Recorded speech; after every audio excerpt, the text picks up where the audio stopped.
జై శ్రీరామ్ అందరికీ. ఈరోజు మా ఇంట్లో చెంచల్ కూర.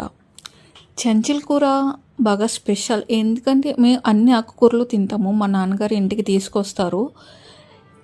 ఇలా వర్షాకాలంలో లేదా వర్షానికి ముందు లేదా పొలానికి ఏదైనా తడి పెట్టినప్పుడు ఆ పొలం అంటే మొక్కజొన్న తోటలో కానీ మిరప తోటలో కానీ ఆ తడికి చెంచల్ కూర అనేది మొలుస్తుంది అనమాట. చాలా మంచిది. మేము అన్ని ఆకుకూరలు తింటాము. సో చెంచల్ కూర నాన్న ఇంటికి తీసుకొచ్చినప్పుడు అమ్మ బాగు చేసి చక్కగా దాన్ని ఇట్లా ఒక్కసారి కొంచెం ఉప్పేసి ఉడకబెట్టి ఆ నీళ్ళు తీసేసి చక్కగా కూర వండుతుంది అనమాట. ఆ కూర అంటే మాకు చాలా ఇష్టం. మా పెద్దోడికి కూడా చాలా ఇష్టం. అమ్మ అన్నం అంతా గ్రీన్ కలర్లో అయిపోద్ది కదా, ఆ కూర కావాలని అంటాడు.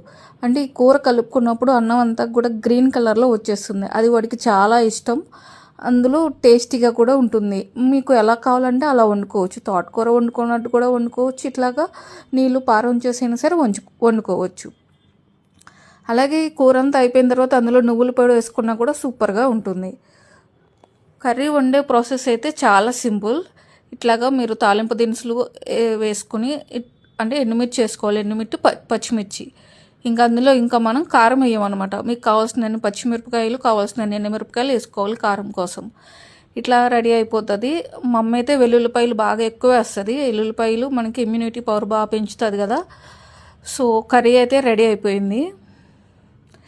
నాకైతే చాలా ఇష్టం, చాలా ఇష్టంగా తింటా. పిల్లలు కూడా బాగా తింటారు. సో మీరు ఎప్పుడైనా వండుకొని తిన్నారా? మీకు తెలుసా చెంచల్ కూర? అన్నదాత సుఖీభవ.